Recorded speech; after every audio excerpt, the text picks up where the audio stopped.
Hello everyone, this is me doctor Sadaf Amreen, currently pursuing MD in pathology. आज मैं आपसे discuss करूंगी, हमारा टॉपिक है थ्रोम्बोसिस। तो थ्रोम्बोसिस क्या होता है? Thrombosis it is a process of formation of solid mass in the circulation. ये एक प्रोसेस है जिसमें क्या होता है, फॉर्मेशन हो जाता है एक सॉलिड मास का सर्कुलेशन में। किससे बनता है? From the constituent of the flowing blood से। यानी एक सॉलिड मास का बनना इन द सर्कुलेशन में किस चीज से? फ्रॉम द फ्लोइंग ब्लड से। ये कहलाता है हमारा प्रोसेस थ्रोम्बोसिस। जो मास होता है वो इटसेल्फ कहलाता है thrombus. In contrast a blood clot in the mass of coagulated blood form in the vitro, जैसे कि for example in the test tube के अंदर बनता है, तो वो कहलाता है हमारा ब्लड क्लॉट। अगर हम इसकी बात करें पैथोफिजियोलॉजी की, तो इन्होंने थे विर्चो, रिडल्फ वर्चो थी जो इन्होंने बताया था इस पैथोलॉजी के बारे में, इसकी थ्रोम्बोसिस की क्या होती है।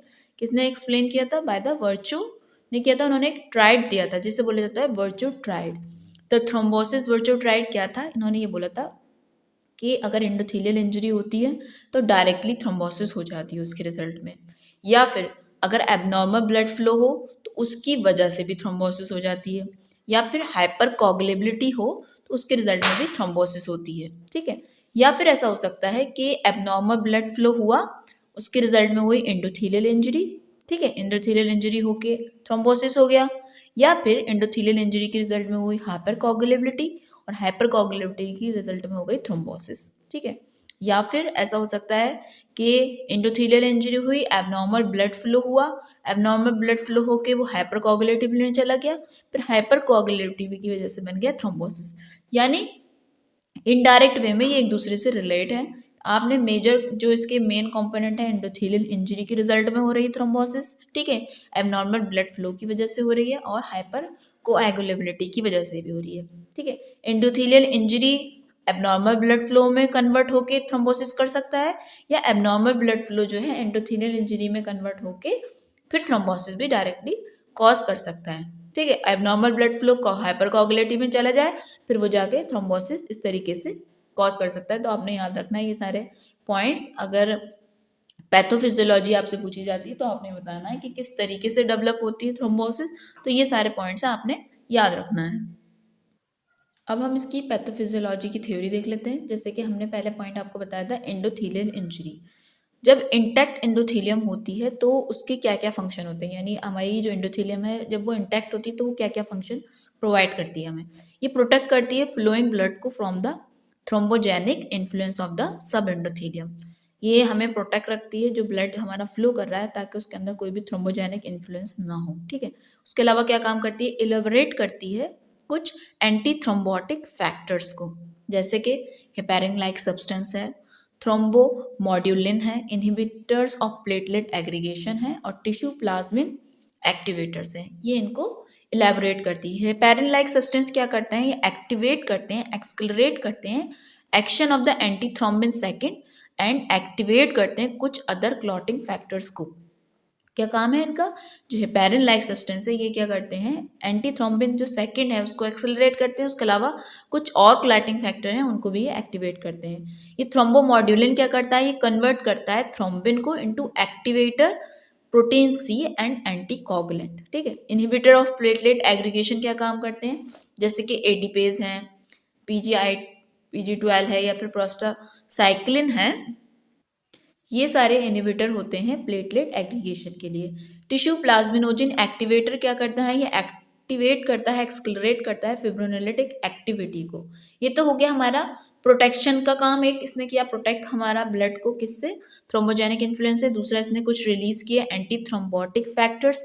नेक्स्ट जो काम करता है ये करता है रिलीज कुछ प्रोथ्रोम्बोटिक फैक्टर्स।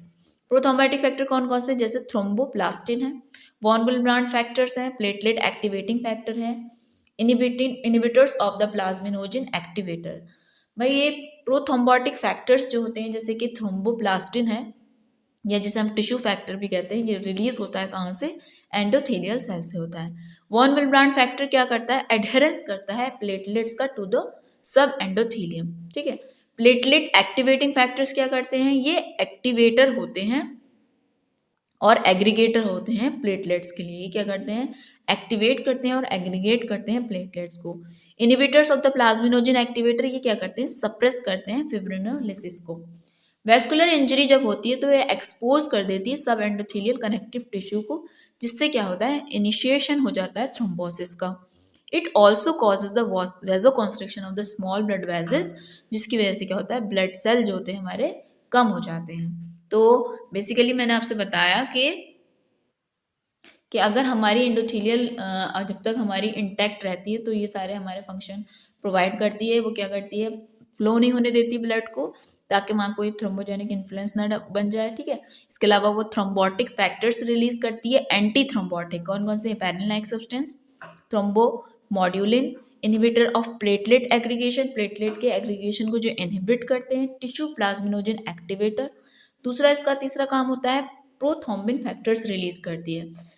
कौन कौन से, thromboplastin, von Willebrand factor, platelet activating factors and inhibitors of plasminogen activator. Next आप देखते हैं कि प्लेटलेट्स का क्या रोल है। जब एंडोथेलियल इंजरी होती है तो उसके बाद प्लेटलेट्स आ जाते हैं। इनका जो होता है एक सेंट्रल रोल प्ले करते हैं इन द नॉर्मल होम्योस्टेसिस के अंदर, साथ ही साथ इन द थ्रोम्बोसिस के अंदर। तो आपने याद रखना है कि प्लेटलेट का भी बहुत इंपॉर्टेंट रोल है मेंटेन करने में नॉर्मल होम्योस्टेसिस को, साथ ही साथ as well as in thrombosis. तो इसके अंदर जो सीक्वेंस ऑफ इवेंट होता है वो इस तरीके से होता है कि पहले प्लेटलेट एडिशन होता है, नंबर 2 प्लेटलेट रिलीज रिएक्शन होता है इसके अंदर, नंबर 3 प्लेटलेट एग्रीगेशन होता है। तो प्लेटलेट जब एडिशन होता है, प्लेटलेट जो इसमें जो वॉन विल्ब्रांड फैक्टर होता है वो एक ब्रिज का काम करता है between the platelet and the sub endothelial tissue के लिए। जैसे हम जानते हैं कि हमारे सर्कुलेशन में प्लेटलेट्स प्रेजेंट होती हैं, ठीक है ना। जब कभी एंडोथेलियल इंजरी होती है तो प्लेटलेट्स जो हैं रिकॉग्नाइज कर लेते हैं इस चीज़ को कि कहीं एंडोथेलियल इंजरी हुई है, और वहाँ जाके जो वहाँ पे सब एंडोथेलियल कोलेजन एक्सपोज हुआ है ड्यू टू इंजरी की वजह से, वहाँ जाके ये एडहेयर कर जाती है, मतलब चिपक जाती हैं।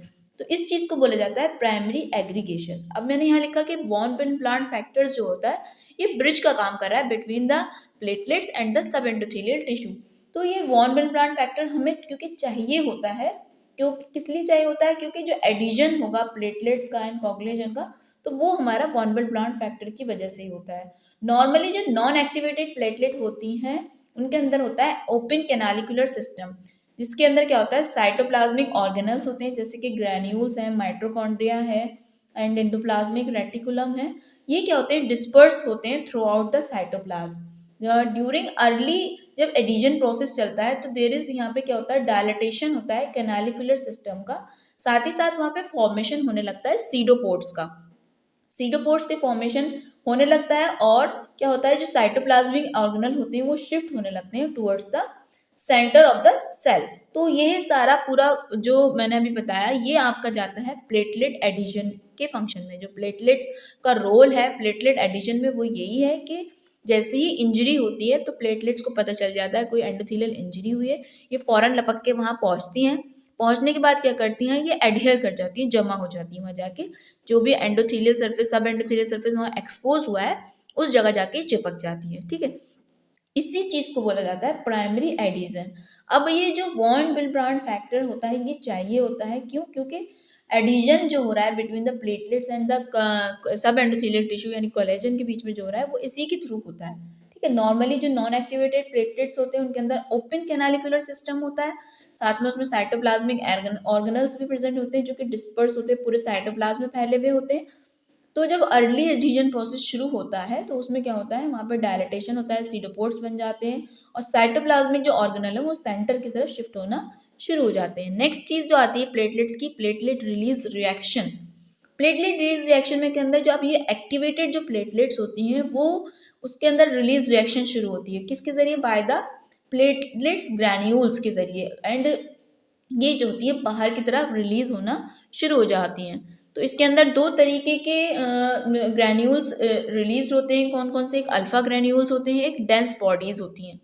जो अल्फा ग्रैन्यूल्स होते हैं वो कंटेन करते हैं फिब्रिनोजिन, फिब्रोनेक्टिन होता है, प्लेटलेट ड्राइव ग्रोथ फैक्टर्स होता है, प्लेटलेट फैक्टर 4 होता है, एंड और क्या होता है, कैटायनिक प्रोटीन्स होते हैं। डेंस बॉडीज के अंदर क्या होता है, एडीपी होता है जिसे एडेनोसिन डाइफॉस्फेट बोलते हैं, आयनिक कैल्शियम होता है, और होता है इसके अंदर 5H सेरोटोनिन, हिस्टामिन होता है और एपिनेफ्रिन होता है, ठीक है।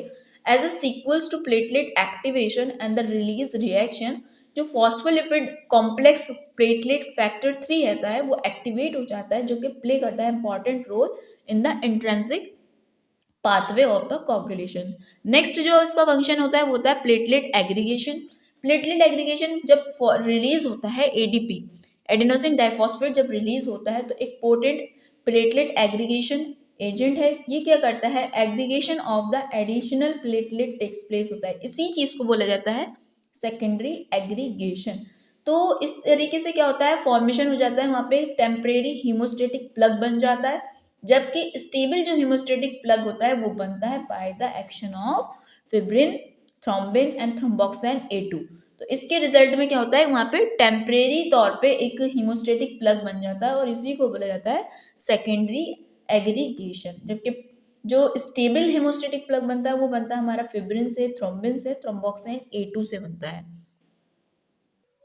नेक्स्ट देखते हैं कि रोल ऑफ कोगुलेशन सिस्टम क्या है इसके अंदर। तो इसमें क्या होता है, it is the conversion of the plasma fibrinogen into the solid mass of fibrin through the intrinsic, extrinsic and common pathway. इसमें क्या होता है, प्लाज्मा फिब्रिनोजिन जो होता है सॉलिड मास ऑफ फिब्रिन में कन्वर्ट होती है। कुछ पाथवे हैं जिनका नाम है इंट्रिंसिक, एक्सट्रिंसिक और कॉमन पाथवे। ये मैं आपको एक डायग्राम के जरिए समझाने की कोशिश करती हूँ। तो देखते हैं डायग्राम कैसा है।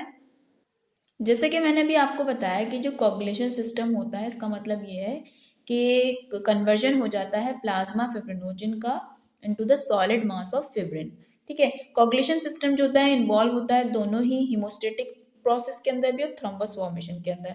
इसमें कुछ पाथवे, सबसे पहले मैं देख लेती हूँ इंट्रिंसिक पाथवे को। इंट्रिंसिक पाथवे में क्या होता है, जब सरफेस हमारा कॉन्टैक्ट में आता है एबनॉर्मल सरफेस से, जब कांटेक्ट में आते हैं हम एबनॉर्मल सरफेस यानी इंजरी के बाद, तो उसकी वजह से क्या होता है, एक्टिवेशन होता है फैक्टर 12 का। तो फिर वो जो 12 फैक्टर होता है वो कन्वर्ट हो जाता है एक्टिवेटेड फैक्टर 12 के अंदर, ठीक है।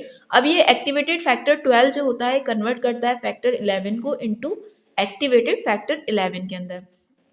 अब ये जो 11 फैक्टर है ये कन्वर्ट करता है फैक्टर 9 को इनटू एक्टिवेटेड फैक्टर 9 के अंदर। तो फिर बाद में ये एक्टिवेटेड फैक्टर 9 जो होता है मिलके कैल्शियम के साथ एंड फैक्टर 7 के साथ एंड द प्लेटलेट फैक्टर्स के साथ मिलके क्या करता है, ये कन्वर्ट कराता है 10 को इनटू एक्टिवेटेड फैक्टर 10 के अंदर। तो यानी 12, 11 एंड 9, 7 और 10, ये आपने याद रखना है सीक्वेंस इस तरीके से 12, 11 एंड 9 के बाद है इसमें 7 के बाद है 10।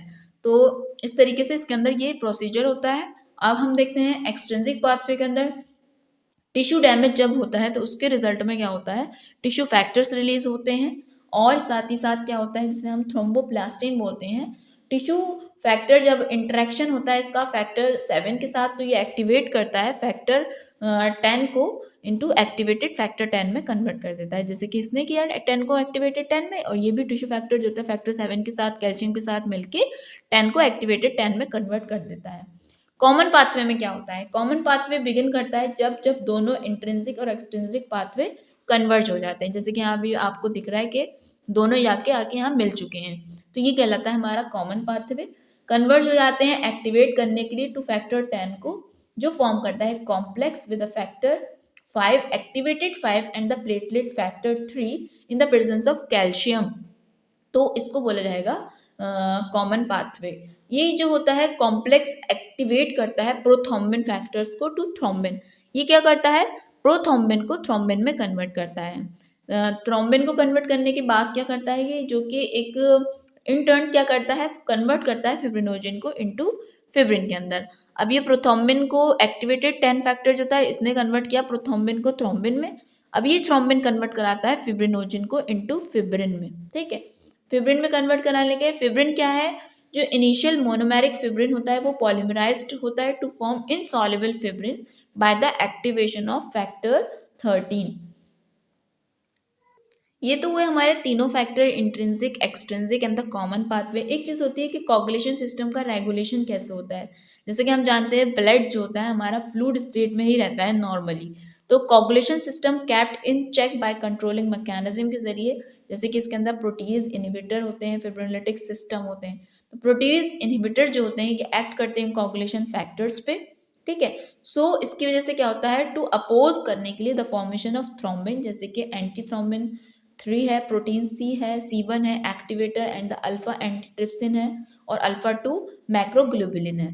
फिब्रिनोलिटिक सिस्टम जो होता है, प्लाज्मिन जो है एक पोटेंट फिब्रिनोलिटिक एंजाइम है। प्लाज्मिन एक क्या है, एक पोटेंट फिब्रिनोलिटिक एंजाइम है जो कि बनता है किसकी वजह से, action of plasminogen activator on the plasminogen, ठीक है, प्रेजेंट जो कि नॉर्मल प्लाज्मा में प्रेजेंट होता है। दो तरीके के प्लाज्मिनोजन एक्टिवेटर होते हैं, एक टिश्यू टाइप होते हैं, एक यूरिकाइनेज टाइप होते हैं। टिश्यू टाइप जो होते हैं ये प्लाज्मिनोजन एक्टिवेटर डराइव करते हैं फ्रॉम द एंडोथेलियल सेल से और ल्यूकोसाइट से, जबकि यूरोकाइनेज जो होते हैं ये प्रेजेंट होते हैं हमारे प्लाज्मा के अंदर। तो प्लाज्मिनोजन क्या है, प्लाज्मिनोजन एक्टिवेटर की हेल्प से प्लाज्मिन को कन्वर्ट करता है फिब्रिनोजन के अंदर। ये किसके जरिए हो रहा है, फिब्रिनोलिसिस के जरिए। अब ये फिब्रिनोजन कन्वर्ट होता है फिब्रिन के अंदर। अब जो होता है कि ये फिब्रिन मोनोमर्स जो होते हैं with the help of factor 13 and calcium convert हो जाते हैं फिब्रिन डिग्रेडेशन प्रोडक्ट्स में।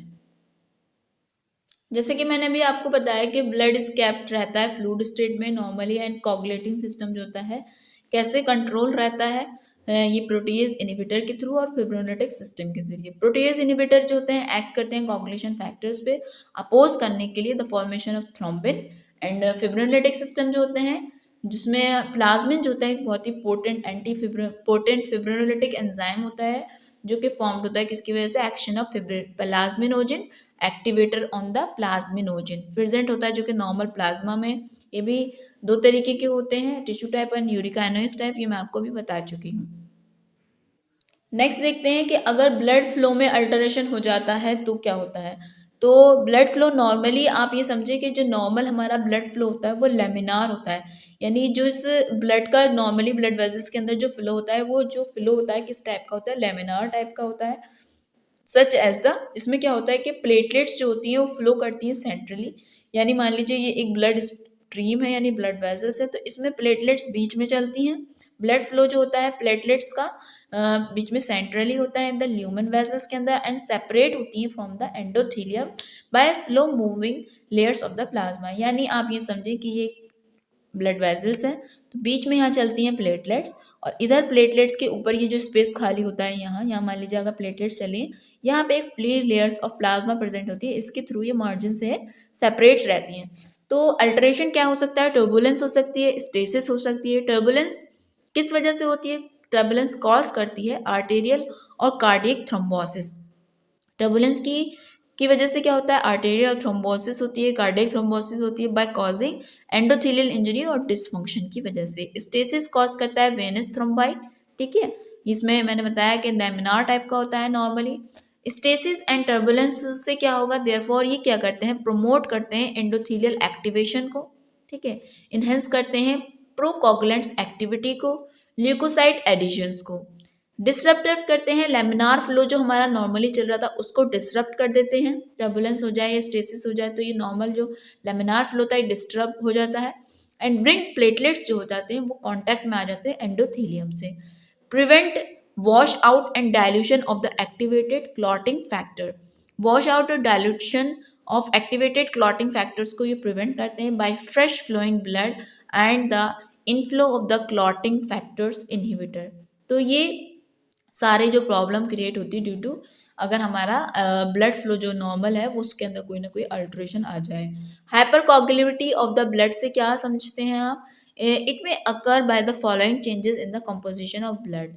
यानी हाइपर कोगुलेबिलिटी जब होगी जब इस तरीके के कोई चेंजेस होंगे, जैसे अगर कोगुलेशन फैक्टर बढ़ जाए, for example fibrinogen, prothrombin factor 7 activated factor, या फिर एक्टिवेटेड 8 फैक्टर, या फिर एक्टिवेटेड 10 फैक्टर, या फिर प्लेटलेट काउंट बढ़ जाए या एडिसिवनेस बढ़ जाए उनकी, या फिर कोगुलेशन जो इनहिबिटर्स हैं उनका लेवल कम हो जाए, जैसे एंटी थ्रोम्बिन है, फिब्रिन स्प्लिट्स प्रोडक्ट्स हैं, तो इनके रिजल्ट में क्या होगा, कोगुलेशन जो होती है, हाइपर कोगुलेबिलिटी ऑफ द ब्लड जो हो जाती है, इनके रिजल्ट में डेवलप होती है।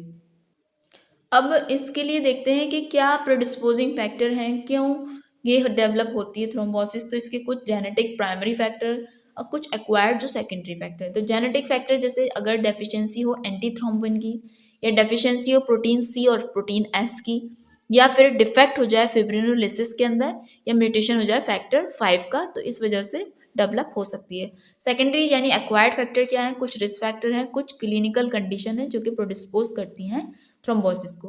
तो रिस्क फैक्टर जैसे कि बढ़ती हुई उम्र, एडवांस एज, बहुत ज़्यादा प्रोलॉन्ग बेड रेस्ट है, इम्बोबलाइजेशन है, cigarette smoking, these are the risk factor which contribute towards thrombosis.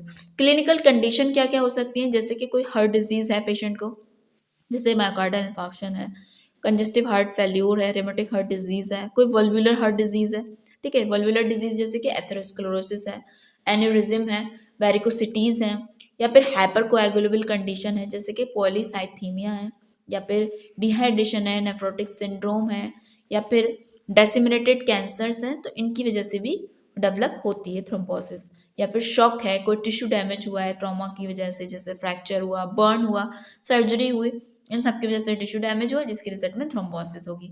Late pregnancy है, प्रोप्यूरियम है, कुछ दवाएं ऐसी होती हैं जो कि हेल्प करती हैं डेवलपमेंट में, जैसे कि एनास्थेटिक ड्रग्स हैं, ओरल कॉन्ट्रासेप्टिव हैं, तो इनकी वजह से क्या होता है, सेकेंडरी तौर पे थ्रोम्बोसिस डेवलप होती है।